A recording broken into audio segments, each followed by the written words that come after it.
ہم نے پچھلے درس میں بتایا کہ جو مادہ پرست ہیں ان کا نقطہ نظر پیغمبر کے بارے میں یہ ہے کہ پیغمبر ایک دانا انسان تھے، ایک ذہین انسان تھے. انہوں نے اپنی دانائی کو بروئے کار لاتے ہوئے جو ہے وہ کچھ لوگوں کو اکٹھا کر لیا، پھر اپنی ایک حکومت بنا لی. پھر جہاں جہاں تک ان کی حکومت کے افراد جو ہیں وہ فتوحات کرتے گئے تو ان کا ذکر پھیلتا گیا. اور اس طرح سے خیر یہ مادی نقطہ نظر رکھنے والوں کا کہ جو حضور کو صرف مادہ کے عنوان سے اور جو زمین کی قید سے اور مادہ کے خول سے باہر نہیں نکلتے، یہ ان کا نظریہ تھا. آج ہم جو دیکھیں گے وہ یہ کہ جو خدا پرست ہیں، جو موحد ہیں، جو توحید پرست ہیں اور ہر چیز کو مادہ نہیں بلکہ ماورائے طبیعت کو بھی مادہ کے ساتھ ساتھ قبول کرتے ہیں، ایکسیپٹ کرتے ہیں، ان کا نقطہ نظر رسول اللہ کے بارے میں کیا ہے. تو کسانی کے معتقدند کی خواص و آثار جہان مادہ تحت تدبیر عالم دیگر است و آن عالم تجرد و ماوراء طبیعہ عہدیدار نظام جہان طبیعت میں باشد. یہ خدا پرستان کون ہیں؟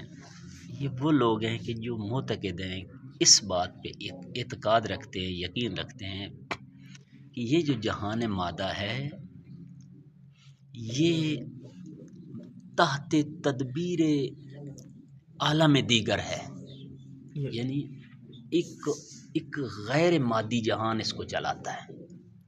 جہان مادہ کو ایک ایسی ذات چلاتی ہے کہ جو مادے کی قید سے ماورا ہے، جو خود مادہ نہیں ہے. یہ دوسرا گروپ پڑھ رہے ہیں، یہ دوسرا گروپ پڑھ رہے ہیں کہ یہ خدا پرستوں کا ہم نقطہ نظر پڑھ رہے ہیں. لہذا وہ کہتے ہیں کہ عالم تجرد و ماوراء طبیعہ وہ کیا ہیں، یعنی ماوراء طبیعت اور عالم تجرد وہ جہان کہ جو مادہ نہیں ہے، اس کو عالم تجرد بھی آپ کہتے ہیں، اس کو ماوراء طبیعت یعنی طبیعت سے آگے. طبیعت کیا کہتے ہیں؟ نیچر کو کہتے ہیں.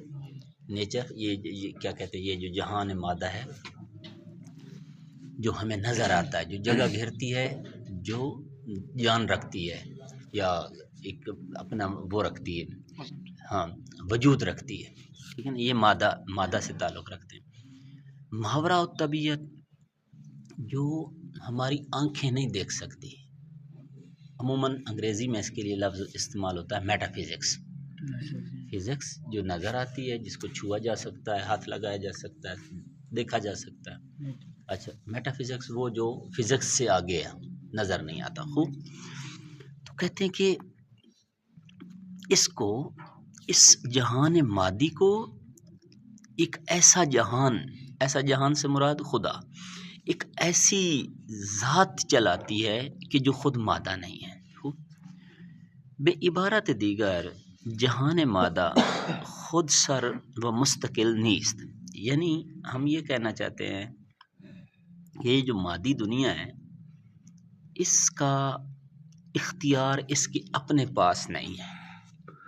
مادی دنیا کا اختیار، فار ایگزامپل میں اور آپ مادہ ہیں، کیا ہم 1000 سال تک دنیا میں زندہ رہ سکتے ہیں؟ ٹھیک ہے، یہ اختیار ہمارے پاس نہیں ہے. اچھا، کیا ہم 1000 سال تک اپنی جوانی روک سکتے ہیں؟ میں یا آپ مثلا ہم جب بوڑھے ہوتے ہیں کون پسند کرتا ہے کہ اس پہ بوڑھاپا آ جائے؟ کیوں نہیں جوانی روک سکتے؟ کیوں نہیں 1000 سال تک 2000 سال تک ہم دنیا میں رہ سکتے؟ مطلب یہ ہے کہ جو خدا پرست ہیں وہ کہتے ہیں کہ جو جہان مادہ ہے اس کو ایک ایسا جہان تدبیر کرنا یعنی کنٹرول کرنا، اس کو چلانا کہ جو خود مادہ کی قید سے ماورا ہے. پھر وہ یہ کہتے ہیں کہ یہ جو مادہ ہے اس کا اپنا کنٹرول اس کے اپنے ہاتھ میں نہیں ہے. یعنی یہ خود مختار نہیں ہے کہ جو چاہے کرے. بعض معاملات میں اس کے اختیار ہے. مثلا میں یہاں سے اٹھ کر کہیں پہ چلا جاؤں، میں کوئی ڈیسیژن لوں یہاں سے ملتان چلا جانے کا، میں لاہور جانے کا، ٹھیک ہے، میرے پاس یہ اختیار ہے. کیا میرے پاس یہ اختیار بھی ہے کہ مثلاً ابھی دن ہوا ہے تو میں اس کو ابھی فوراً رات کر دوں؟ کیا میرے پاس یہ اختیار ہے؟ ٹھیک ہے.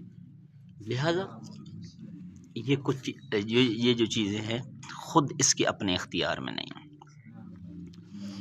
وہ ہمیں نظام ہا و قوانین طبیعی و علمی آن معلول موجودات برتر و بالاخص ارادے آفریدگار است.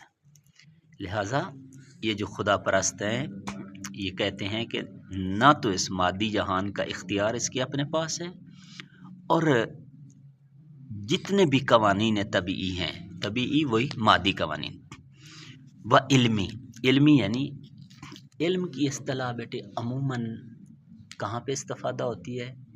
سائنس کے طور. سائنس کو در حقیقت علم کہا جاتا ہے.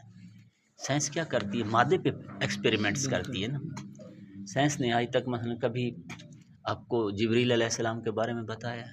ٹھیک ہے، سائنس نہیں ماورا طبیعت کی طرف جاتی، میٹا فزکس کی طرف نہیں جاتی، وہ نہیں مانتی. سائنس اسی چیز کو مانتی ہے جو مادہ اور وجود رکھتی ہو، نظر آتی ہو، چھوئی جا سکتی. اس کو پھر علم بھی کہا جاتا ہے. ایک جگہ اس کو سائنس کہا جاتا ہے، ایک جگہ پہ اس کو علم کہا جاتا ہے. لہٰذا جتنے بھی نظام طبیعی یا علمی و سائنسی ہیں وہ کیا ہیں؟ ان معلول موجودات برتر و بالاخص ارادے آفریدگار است. یہ سارے کے سارے تابع ہیں ارادے پروردگار کے، تمام قوانین طبیعی و سائنسی. فار ایگزامپل ہوا میں کس نے طاقت رکھی ہے کہ اس کو پیچھے دھکیلا جائے تو یہ اوپر اڑاتی ہے؟ جہاز کیا کرتا ہے؟ جہاز یہی کرتا ہے کہ وہ ہوا کو پیچھے دھکیلتا ہے. جب ہوا کو پیچھے دھکیلتا ہے تو خود بلند ہو جاتا ہے. ٹھیک ہے. مثلاً ویوز کے اندر کس نے یہ پاور رکھی ہے؟ ویوز سمجھتے ہیں نا، لہریں، کہ وہ آپ کی آواز کو 1 سیکنڈ کے 10 میں یا مثلاً سویں حصے میں آپ کی یہ جو میری منہ سے ابھی آواز نکل رہی ہے، میں اور آپ سمجھ رہے ہیں کہ میرے منہ سے نکلے گی تو یہ ختم ہو جائے گی، لیکن سائنس نے ثابت کیا ہے کہ نہیں، یہ یہاں پہ ویوز ہیں. ویوز کے لیے یہ دنیا وسیع نہیں ہے، چونکہ ویوز جو ہیں وہ کیا ہیں؟ وہ مادی قید سے آزاد ہیں. ویوز آپ کو نظر آ رہی ہیں؟ نہیں آ رہی، ٹھیک ہے، جبکہ ہیں. اچھا وہ کیا کرتی ہیں؟ وہ میری آواز کو ایک ریکارڈ کر لیتی ہیں اور ریکارڈ کر کے ایٹ دا سیم ٹائم پوری جہان کے اندر پھیلا دیتی ہیں. فار ایگزامپل ابھی میں یہاں پہ بول رہا ہوں، کوئی شخص یہاں سے مثلاً ہزاروں میل دور آکسفورڈ یونیورسٹی میں، کیمبرج یونیورسٹی میں، یا کسی بھی ملک میں، ایران تو خیر ہمارا ہمسایہ ہے، کسی بھی ملک کے اندر کوئی بندہ میری آواز سننا چاہتا ہے، یہ آج کل ساری چیز تو آپ کی آنکھوں کے سامنے، میں صرف بات کو ثابت کرنے کے لیے، وہ ایٹ دا سیم ٹائم میری آواز سن رہا ہوتا ہے یا نہیں سن رہا ہوتا ہے؟ سن رہا ہوتا ہے. ٹی وی کیا ہے؟ یہ ویڈیو کالز کیا ہیں؟ ویڈیو کالز ہم کرتے ہیں. اچھا وہ نہ فقط میری آواز سنتا ہے، وہ کیا کرتا ہے؟ وہ تصویر بھی دیکھتا ہے. ویوز دوسرا کام کیا کرتی ہے؟ دوسرا کام ویوز یہ کرتی ہیں کہ میری اس ایکٹیویٹی جو بھی میں اس دنیا میں کرتا ہوں، میری ایکٹیویٹیز کی ویوز تصویر بنا لیتی ہے. یہی وجہ ہے کہ جب ہم ویڈیو کال کرتے ہیں ایٹ دا سیم ٹائم وہ بندہ بھلے ہزاروں میل دور بیٹھا ہے، وہ ہماری تصویر بھی دیکھ رہا ہوتا ہے. میں ہاتھ ہلاتا ہوں تو اس کو نظر آتا ہے کہ میں ہاتھ ہلا رہا ہوں، میں لب ہلاتا ہوں تو اس کو پتہ چلتا ہے میں لب ہلا رہا ہوں. حتیٰ کہ میں آنکھ کی حرکت کرتا ہوں تو وہ بھی دیکھ لیتا ہے کہ میری آنکھ کی جو میں نے آنکھ جھپکی ہے، میری پلکوں نے حرکت کی ہے، وہ ساری چیز ایٹ دس. یہ ہزاروں میل دور کس نے اس کو بتایا ہے؟ بیچ میں تو کوئی تاریں نہیں لگی ہوئی، بیچ میں تو کچھ بھی نہیں. ویوز کو یہ پاور کس نے دی ہے؟ ہم یہ مانتے ہیں. سائنس کی اصل میں جو مشکل ہے سائنس کی وہ یہ ہے بیٹے کہ سائنس طبیعت کو مانتی ہے، خالق طبیعت کو نہیں مانتی. سائنس یہ مانتی ہے کہ مثلاً اس پہاڑ کا مثلاً یہ خصوصیت ہے، ٹھیک ہے، اس پہاڑ کی یہ خصوصیت.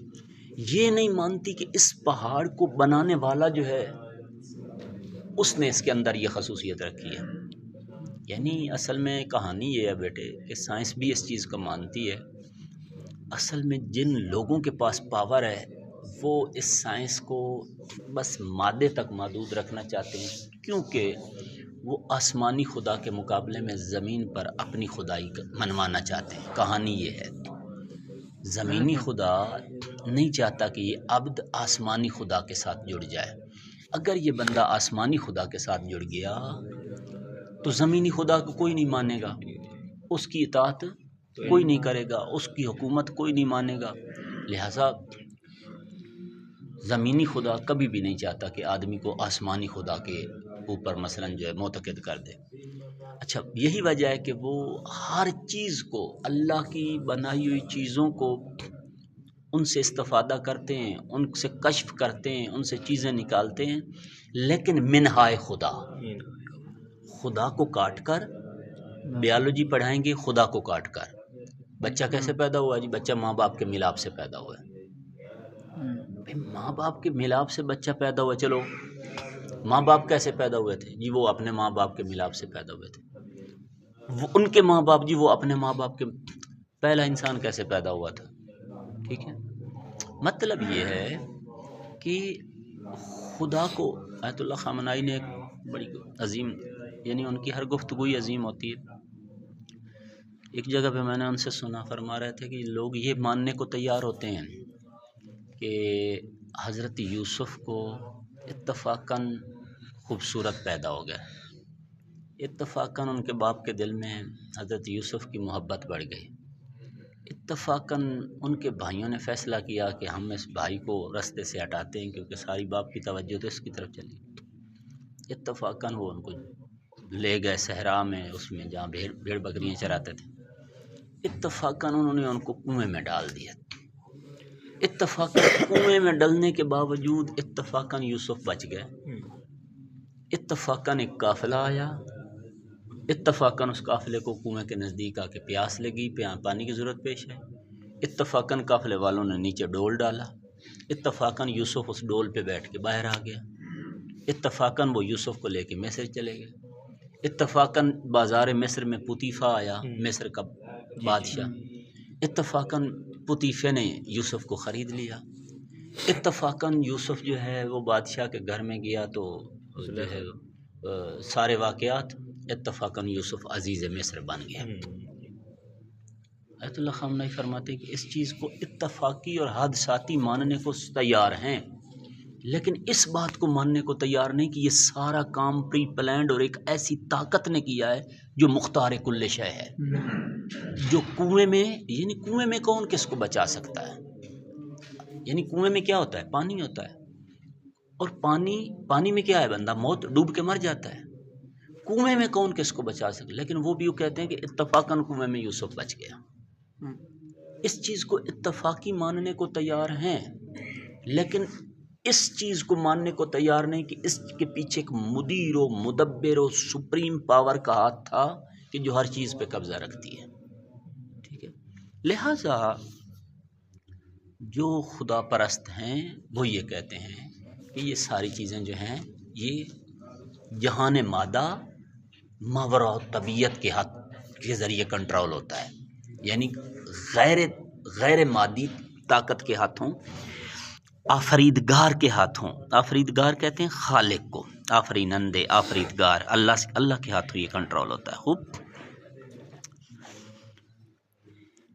آفریدگاری کے بے مادے وجود بخشیدے و قوانین صحیح درمیان اجزائی آن پدید آوردے و بقائی آن را بر اساس یک سلسلے نوامیس طبیعی استوار کرده است. کون ہے وہ آفریدگار؟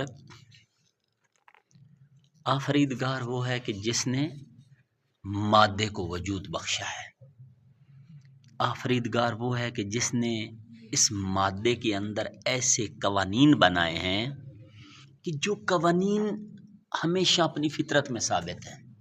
فار ایگزامپل مادی دنیا میں اس نے دن اور رات بنائے ہیں. فار ایگزامپل ابھی سائنس کہتی ہے کہ جی رات کا کنسیپٹ ہی نہیں ہے، رات کا کنسیپٹ نہیں ہے، بس ہمیشہ دن ہی دن ہے، لیکن یہ ایک علیحدہ بات ہے کہ دن بعض دفعہ دنیا کے کسی کونے پہ ہو جاتا ہے، بعض دفعہ مثلا ابھی یہاں پہ دن ہو رہا ہے، ایٹ دا سیم ٹائم امریکہ میں اب رات ہو گئی ہے، ٹھیک ہے، یعنی سورج کبھی غروب نہیں ہوتا دن، ٹھیک ہے ہم بھی مانتے ہیں، لیکن کیا جو دن کی سفیدی ہے وہ 12 13 14 گھنٹے گزرنے کے بعد بھی برقرار رہتی ہے؟ نہیں رہتی، ٹھیک ہے، سورج اس طرف چلا گیا دنیا کی، ہمارے پاس تو رات ہو گئی ہے نا، کالی سیاہ رات ہے نا، تاریکی ہے نا، ہم مانتے ہیں کہ دن سورج کبھی غروب نہیں ہوتا، نہیں ہوتا غروب، یہ زمین ہے کہ جو چکر کھاتی ہے، تو مثلا جو ہے زمین کیسے چکر کھاتی ہے، اب تو سائنس پڑھے ہوئے ہیں سارے، ہاں، زمین جیسے پانی کے اوپر بال ہوتا ہے نا، بال بیٹے کیا کرتا ہے، ایک دفعہ بال اپنے ارد گھوم رہا ہوتا ہے، ایک دفعہ وہ پانی کے اوپر گھوم رہا ہوتا ہے، جب یہ زمین کیا کرتی اپنے گرد گھومتی ہے تو دن اور رات بنتے ہیں، اچھا جب یہ اس کے پانی کے اس سرکل کے اوپر گھومتی ہے تو کیا ہوتا ہے، موسم بنتے ہیں، جی اس وقت گرمی اور سردی اور بہار اور خزاں وجود میں آتے ہیں، تو مطلب یہ، خیر میں سائنس کی طرف آپ کو نہ لے کے جاؤں، تو یہ سارا کا سارا نظام جو ہے یہ کیا ہے بیٹے، یہ نوامی سے طبیعی جتنی بھی ہیں یہ ساری کی ساری ماوراء و طبیعت کے ہاتھوں کنٹرول ہوتی ہیں، ان طبقے یعنی یہ لوگ جو ہیں در عین این کے بے قوانین علمی احترامی گزارند و گفتار دانشمندان را دربار روابط موجودات طبیعی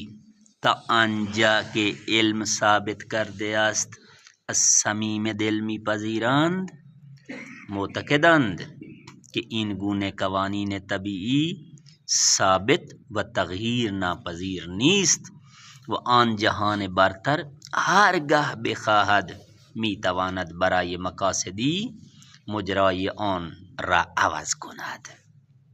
خوب، یہ جو خدا پرست ہیں یہ کہتے ہیں کہ ہم سائنس کا احترام کرتے ہیں، نظام طبیعت کا احترام کرتے ہیں، قوانین طبیعت سب کو مانتے ہیں، لیکن ہم یہ بات نہیں مانتے کہ یہ جو قوانین طبیعت ہیں یہ ہمیشہ ہمیشہ ہمیشہ ہمیشہ ثابت اور ان کے اندر تبدیلی نہیں لائی جا سکتی، نہ پاسبل ہے ان کے اندر تبدیلی لائی جا سکتی ہے، لہٰذا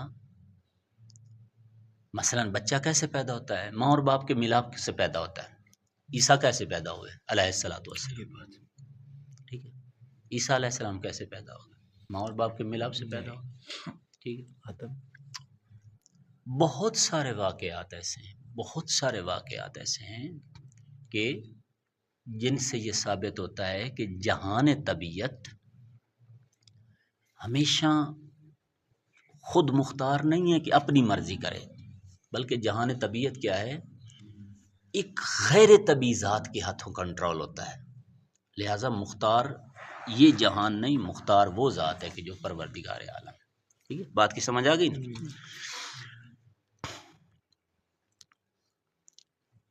پس به دیگر سخن کارهای خارق العاده یک پدیده بدون علت نیست۔ اچھا ہم یہ ساری باتیں کیوں پڑھ رہے ہیں، ہم یہ ثابت کرنا چاہتے ہیں کہ رسول گرامی اسلام کا جو بچپن ہے وہ آپ اس کو فقط طبیعی نظروں سے نہ دیکھیں، مادی اینک لگا کے نہ دیکھیں، بلکہ اس بچپن کو کیا کریں، اس بچپن کو آپ غیر مادہ کے ساتھ بھی وہ اس نقطہ نظر سے بھی دیکھیں کہ مثلا تو به دیگر سخن کارهای خارق العاده یک پدیده بدون علت نیست ولی علت طبیعی ندارد و نداشتن علت طبیعی آن هم طبیعی شناخته نشده گواه بر عدم علت نیست و قوانین آفرینش نیز آنچنان نیست که به اراده آفریدگار آنها تغییر پذیر نباشد۔ لہٰذا دوسرے الفاظ میں جو خارق العادہ کام ہیں، یہ پدیدے، یہ خارق العادے یہ پاسبل ہے. خارق العادے اس کو کہتے ہیں کہ جو نیچر سے ہٹ کر ہو، جو مادی فطرت سے ہٹ کر ہو. یعنی جیسے ابھی دن ہے، ایٹ دا سیم ٹائم یہاں رات ہو جائے، ایک فطرت سے ہٹ گئی نا، ٹھیک ہے نا. کہتے ہیں یہ پاسبل ہے، یہ پاسبل ہے کہ اس طرح ہو جائے. اور اس کو آپ یہ نہ کہیں کہ یہ مجبور ہے کہ ہر وقت ماں اور باپ ملیں گے تو بچہ پیدا ہوگا. نا، لازمی نہیں ہے کہ ہر وقت مثلا جو ہے حوادث سے خالق جو چاہے کر سکتا ہے. کیسے یوسف کو کنویں میں بچا لیا، کنویں میں گرنے کے بعد بچنا مذاق ہے. تو کنویں میں کوئی آپ ایک اتنا سا کنکر پھینکیں، ایک سوئی پھینکیں، وہ بھی کنویں کے اندر تہ تک ڈوب جائے گی. ٹھیک ہے. انسان کا بیٹا ہے، انسان ہے، وجود رکھتا ہے، مادی جسم رکھتا ہے، کس نے اس کو کنویں کے پانی تک نہیں پہنچنے دیا اور کنویں میں بچا لیا. ٹھیک ہے. تو وہ کہتے ہیں کہ ہمیں یہ ماننا پڑے گا کہ جو خارق العادہ امور ہیں وہ دنیا میں واقعیت رکھتے ہیں. وَلِعِلَّةِ طَبِیعِی نَدَارًا، ان کے لیے مثلا ہم یہ کس طرح سے ثابت کریں کہ حضرت عیسیٰ جو بغیر باپ کے پیدا ہوئے ہیں، ان کے پیچھے فلسفی یا ریزن کیا ہے. اب ثابت کریں مادے سے کیا جناب مریم سلام اللہ علیہ سے کس طرح سے بچہ پیدا ہوا ہے، جبکہ یہ مانتے ہیں وہ قدیسہ ہیں، وہ طاہرہ ہیں، وہ مطہرہ ہیں، وہ زکیہ ہیں، وہ پاک ہیں. زکیہ پاک کو کہتے ہیں. جناب مریم کے اوپر پورا قرآن کا چیپٹر ہے، سورہ مریم. ٹھیک ہے. جن میں صرف ان کی طہارت کی اور ان کے احوال کی بات ہے. کوئی تحت و شعور میں بھی نہیں لا سکتا کہ جناب مریم نے جو ہے وہ بچہ پیدا کرنے کے لیے نہ. ہر کوئی کیا مسلمان کیا عیسائی کیا غیر وہ کہتے کہ جناب مریم پاک تھی، حتیٰ کہ جب ان کے پاس مادی کوئی بھی وجہ نہ سامنے لا سکے کہ جس سے جناب مریم کی عفت کے اوپر وہ کوئی حرف کھڑا کریں، انہوں نے کیا کیا، انہوں نے کہا کہ مریم خود اللہ کی بیوی ہے. ٹھیک ہے. کہ اللہ سے ہی مریم کے بطن میں بچہ پیدا ہوا ہے اور اللہ کا بیٹا ہے عیسیٰ. لہذا عیسیٰ بھی خدا ہے، اللہ بھی خدا ہے اور روح الامین بھی خدا ہے. لہذا اس کے لیے بیٹے کیا ہے، خارق العادہ کام کے لیے کیا ہے، آپ کوئی طبیعی وجہ جو ہے، طبیعی وجہ سمجھ گئے نا، طبیعی یعنی سائنسی وجہ سامنے نہیں لا سکتے. ان ہم طبیعی شناخت نشد گواہ بر عدم علت نیست و قوانین آفرینش نیز آنچنان نیست کہ بے ارادی آفریدگار آنہا تغییر پذیر نہ باشد. لہٰذا جو آفرینش یعنی کائنات، جو کائنات کے قوانین ہیں یہ ایسے نہیں ہیں کہ اپنے آفریدگار کے ارادے کے خلاف مثلا ضد کر سکے. جو چاہے کر سکتا ہے، کنکر کو گوہر کر دے، بیزر کو بوزر کر دے، آسی کو اوہر کر دے، ہاں یتیم کو جو ہے وہ سلطان بنا دے، بادشاہ کو کنگال بنا دے، کنگال کو بادشاہ بنا دے. ہاں اللہم مالک الملک تؤتی الملک من تشاء وتنزع الملک ممن تشاء وتعز من تشاء وتذل من تشاء بیدک الخیر انک علی کل شیء قدیر. ہاں تو ہر اختیار اس کے اپنے ہاتھ میں ہے. یہ کس کا نظریہ ہے؟ خدا پرستوں کا نظریہ. یہ بات ہم کیوں پڑھ رہے ہیں؟ یہ بات ہم اس لیے پڑھ رہے ہیں کہ ہم آگے چل کے یہ بات ثابت کریں کہ پیغمبر گرامی اسلام کے لیے لازمی نہیں ہے کہ یہ سارے قوانین طبیعی جو ہیں یہ ملیں اور پیغمبر ان طبیعی قوانین کے اندر جو ہے وہ ان کا محتاج رہ کر جو ہے وہ. ٹھیک ہے کہ رسول ہر کام معجزے سے نہیں کرتے تھے، اس کے ہم قائل ہیں.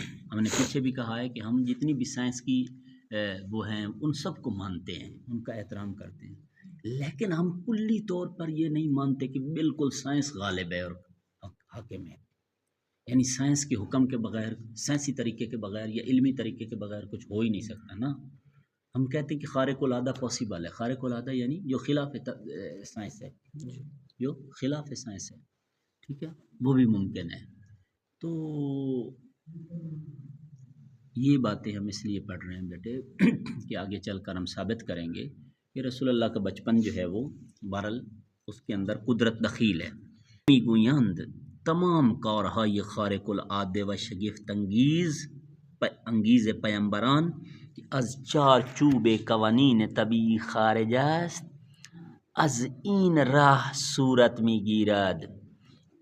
این طبقه به خود اجازه نمیدهند که کارهای خارق العاده و معجزه ها و کرامات هایی که در قرآن و حدیث وارد شده است یا در تواریخ صحیح و معتبر میخوانند و به بهانه ناسازگاری با موازین طبیعی و قوانین علمی رد کنند۔ کہتے ہیں کہ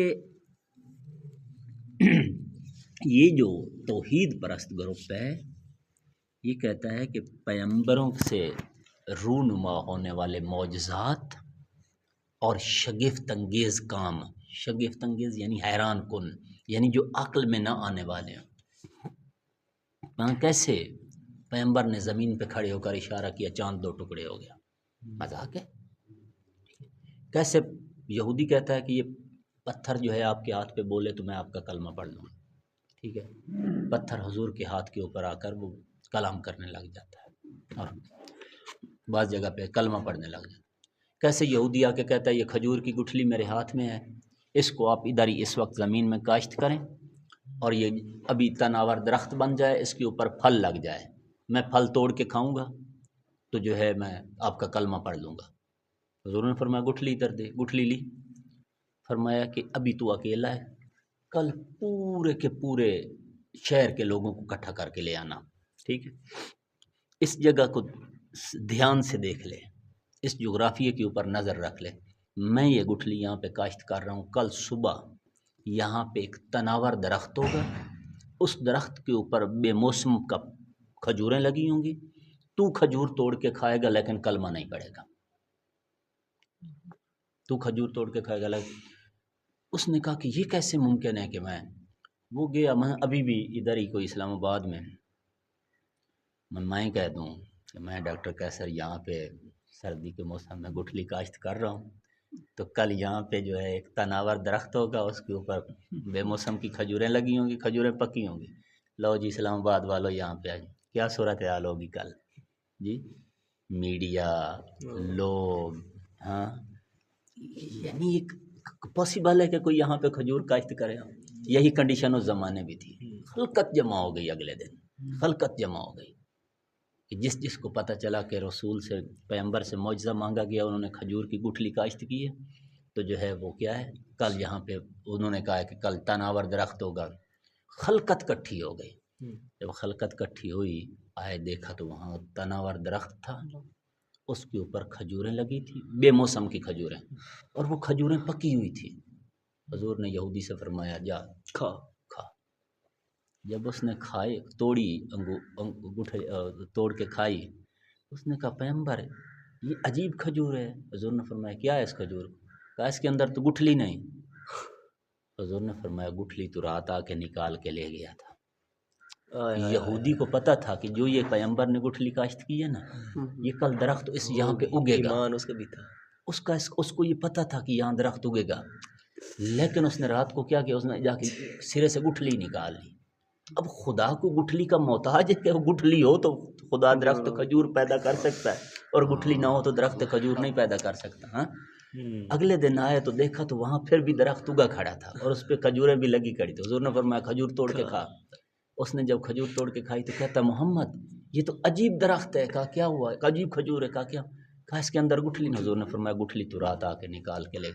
آج بھی اس نسل کی کھجوریں موجود ہیں، آج بھی اس نسل کی کھجوریں موجود ہیں کہ جو گٹھلی کا مطلب یہ ہے کہ جو خدا پرست ہیں وہ یہ کہنا چاہتے ہیں کہ اس جہان کو ایک ماوراء طبیعت کائنات میں ذات ہے جو کنٹرول کرتی ہے، جو محتاج نہیں کہ ہمیشہ زمین کے اوپر سائنسی اور علمی جو چیزیں ہیں وہ ہمیشہ اپنے اس مدار پہ گھومے تو کام ہو سکتا ہے ورنہ نہیں ہو سکتا نا، وہ ماورا و طبیعت جو چاہے وہ کر سکتی ہے۔ یہی وجہ ہے کہ پیغمبر گرامی اسلام کو اللہ نے یتیم پیدا کیا، لیکن اسی یتیم کو اتنا عظیم انسان بنا دیا کہ یہ یتیم جو تھا پاؤں ان کے، قدم ان کے زمین پر تھے، جبکہ سر اور ان کا جو دل اور دماغ تھا وہ آسمان میں تھا، اور یہ آسمان سے